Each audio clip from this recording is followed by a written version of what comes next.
The first sound was not the clash of steel, nor the scream of the dying. It was the beating of wings. Black ravens circled above the frozen fjord, their cries sharper than swords. Beneath them, the shoreline burned. Flames licked the wooden ribs of longships. Men shouted in fury. Women wailed in terror, and the sea itself turned crimson as bodies sank beneath the waves. At the center of the chaos stood Eric Skull Splitter, his axe dripping, his eyes ablaze with a madness that was half rage, half prophecy. "Odin is watching," he roared over the din, his voice like thunder. "And tonight, the gates of Valhalla will crack open." Steel clashed, blood sprayed, and in that moment, the moment we begin, the story of the last Viking Saga was carved into fate. But it had not always been fire and ruin. Just weeks earlier, Eric had stood on the cliffs of Vestfjord, watching the horizon with unease. A strange omen had appeared in the night sky, a streak of burning light, like the sword of a god drawn across the heavens. The elders whispered it was the herald of Ragnarok, the end of all things. Yet to Eric, it was something else. It was a call. The raiding season was at hand, and whispers travelled through the villages of the north about a monastery across the sea, overflowing with gold, guarded only by monks and prayers. Riches enough to buy a kingdom. But Eric's hunger was not for silver alone. He was haunted by dreams of a black wolf chasing the sun, of a great serpent coiling around the world, of his own blood staining the snow. He gathered his men, not the strongest, but the fiercest. Berserkers who fought with their bare teeth, hunters who could strike a gull in flight, outcasts who swore loyalty only to the promise of glory. They swore an oath upon a drinking horn filled with mead and blood. "We will cross the sea. We will carve our names in the bones of the world. And if Ragnarok comes, let it find us with our axes swinging." The first sails rose against the wind, black against the dawn. The saga had begun. The sea was a living beast that night. Waves slammed against the longship like fists of giants, and the wind howled with a voice that seemed not of Midgard, but of hell itself. Yet Eric stood at the prow, cloak whipping, eyes fixed on the storm as if daring the gods to strike him down. The men rowed in silence, their muscles burning, their minds trapped between fear and exhilaration. They had seen storms before, but not like this. Lightning split the sky into jagged bones, and in the flash, they saw something no man should see. A shape in the water, vast and coiling, scales glistening like wet iron. "Jörmungandr," one whispered, "the world's serpent, whose rising signaled the end of days." But Eric only grinned, gripping the haft of his axe tighter. "If the serpent waits for Ragnarok," he shouted above the storm, "then let him wait in fear of me." The storm passed as suddenly as it came, leaving behind a silence more dreadful than the thunder. The men did not speak of the shadow they had seen. They drank in fear, but also in awe. To them, Eric was no longer just a chieftain. He was a man chosen by the gods. 3 days later, the coast of the foreign land rose before them. Green hills, stone cliffs, and the promise of plunder. They landed in the dead of night, slipping like wolves through the mist. Ahead, lit by the pale moon, stood the monastery. Tall stone walls, wooden doors, the faint sound of chanting within. Gold, silver, relics, enough wealth to shake kingdoms. Eric raised his hand, signaling silence. They crept forward, weapons ready, and then, from the shadows, came a voice. Not the voice of a monk, nor the voice of any man they knew. It was deep, cold, and it spoke in their own tongue, though no lips moved. "I have been waiting for you, Skull Splitter." Every man froze. Eric turned slowly, his axe in hand, heart pounding. In the darkness of the trees stood a figure cloaked in black, face hidden, a raven perched on his shoulder. The bird's eyes gleamed red, unnatural, almost burning.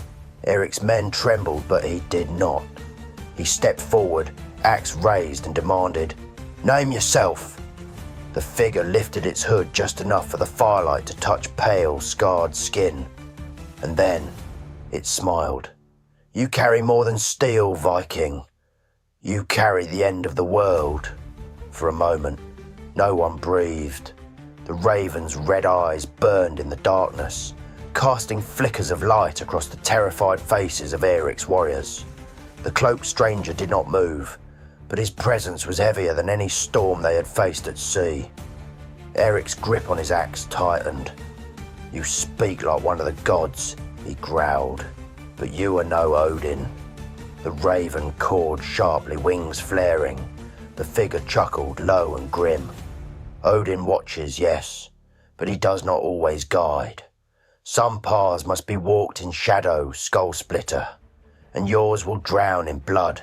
Eric's men begged him to leave the forest, to strike the monastery and flee with silver before dawn. But Eric felt the weight of destiny pressing on his shoulders. The omen in the sky, the serpent in the sea, the voice in the dark. They were threads in a web too vast to ignore. The stranger raised a hand, palm scarred with runes that glowed faintly blue. "Take the gold," he said. "Drink the blood of victory. But know this, the wolf is already at your door, and when it bites, it will not let go." Before Eric could speak, the figure was gone, vanishing like smoke into the mist, leaving only the raven circling above, shrieking its dreadful cry. Shaken but unbroken, the Vikings stormed the monastery. Doors splintered beneath their axes, monks fled screaming, bells tolled in panic. Gold chalices, silver crosses, jeweled reliquaries, all fell into the hands of the Northmen. Blood stained the holy stones, and the air filled with the stench of death and fire. Yet in the chaos, Eric's eyes fell upon something stranger than gold. In a locked chamber, hidden beneath the altar, lay a black chest, bound with iron. Its surface was etched with the same glowing runes he had seen on the stranger's hand. The chest pulsed faintly, like a heartbeat. "Do not touch it," one of his men cried. "It reeks of witchcraft." But Eric, drawn as if by fate, placed his hand upon it. The runes flared, the chest shuddered, and for an instant, just an instant, he saw visions. A sky torn apart by fire, wolves devouring the sun, his own face, pale and broken, lying in a pool of blood. When he pulled back, the chest had unlocked itself. Inside, wrapped in rotten furs, lay a sword blacker than midnight, its edge shimmering with unnatural light. The moment his fingers touched it, the monastery shook with a thunderous crack, as if the very gods had taken notice. And from the shadows above, the raven spoke once more. "Now it begins." The sword drank the firelight. No reflection gleamed from its edge, only shadows that seemed to move on their own, writhing like snakes across the steel. When Eric lifted it, the weight was unlike any weapon he had ever held. It was not heavy with iron, it was heavy with voices. Whispers filled his skull. Some promised glory, others screamed in endless agony. And yet, beneath the chaos, one voice spoke clear as a bell. "You are mine now." Eric staggered but refused to let go. His men watched in terror. "Cast it back," one shouted. "It's cursed," cried another, but Eric only laughed, his teeth bared. "This is no curse. This is power. With this blade, no man, no king, not even the gods themselves can stand against us." They returned to the ships at dawn, the monastery in ruins, its treasures piled high. Yet the men were restless. They whispered of the stranger, of the raven, of the black sword that seemed to hum in the night. Some swore they saw shapes swimming alongside their ship in the dark waters, shadows with eyes that glowed faintly red. On the third night, mutinies stirred. Eric is cursed, hissed Bjorn the Red, his second in command. He would drag us into hell itself with that witch's blade. The men murmured agreement, their fear festering into anger, and when Eric stood among them, the sword strapped to his back, Bjorn drew steel. We swore to raid and to plunder, not to serve demons. Bjorn spat. Lay down the blade, or I will split your skull here and now. The camp fell silent. Fire cracked. The sea whispered against the shore. Eirik stepped forward slowly, his eyes glowing faintly, not with madness, but with something older, darker. He drew the black blade, and the world itself seemed to shudder. Bjorn lunged. Steel met shadow. Sparks burst into the night. For a heartbeat, the men thought their chieftain would fall, until the black sword cut through Bjorn's axe, through his flesh, through his very spirit. Bjorn's body hit the earth lifeless, but his scream lingered in the air long after, carried by the wind like a ghost. Eric raised the blade high, its runes blazing now with crimson fire. Do you see? He roared. This is the weapon that will carve the end of the world. Follow me, and you will feast in Valhalla before any other man. The men cheered weakly, but their hearts quaked with fear. They followed not because of loyalty, but because they feared what would happen if they did not. And as they marched back toward their ships, none of them noticed the raven watching from the tree line. None heard the whisper that slipped into the night, meant only for the gods. The wolf is awake. The fjords welcomed them back with silence. No cheering villagers, no feasting fires, only the whisper of the wind through the pines. Eirik's men shifted uneasily as the longship scraped ashore. Something was wrong. They marched into their village and found it abandoned. Houses stood empty, doors swinging in the cold breeze. Blood stained the snow, but no bodies lay in sight. Only claw marks, deep, ragged, gouged into wood and stone, as though some beast had torn through the settlement. Then they heard it. A howl, low, guttural, endless. A wolf's cry that shook the marrow of their bones. Eric gripped the black sword tighter. The whispers inside his head grew louder, almost joyous. He comes, the devourer of the sun. Fenrir. From the tree-lined shapes emerged. Too large to be wolves, too twisted to be natural. Their eyes burned with the same crimson glow as the sword. The men broke into chaos. Some fled, others prayed, but most died beneath snapping jaws.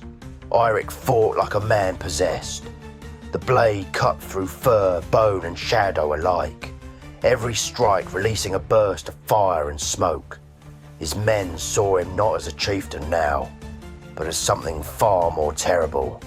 A warlord chosen not by Odin, but by the end of the world itself. Blood soaked the snow until the earth itself seemed to bleed. One by one, his warriors fell, until only a handful remained, standing back to back, surrounded by the beasts. And then the largest of them stepped forward, a wolf the size of a longhouse, its jaws dripping with fire, its eyes two burning suns. Fenrir, the black sword pulsed in Eric's hand, the whispers rising into screams. Strike him, they commanded. Strike, and all the worlds will tremble. Eric raised the blade high. For a heartbeat, time itself seemed to stop. He saw visions, the sky cracking apart, gods falling in battle, seas boiling with fire. He saw himself, standing atop a mountain of corpses, a king of nothing beneath a dead sun. His men screamed his name. The wolf lunged. The blade came down, and the world went black. When the snow settled, there was no village, no men, no sound, only ravens circling above, their wings blotting out the pale sky. One perched upon the shattered remains of the longship, tilted its head and croaked in a voice that was not its own. The saga of Eric's skull splitter ends here, but the twilight has only begun.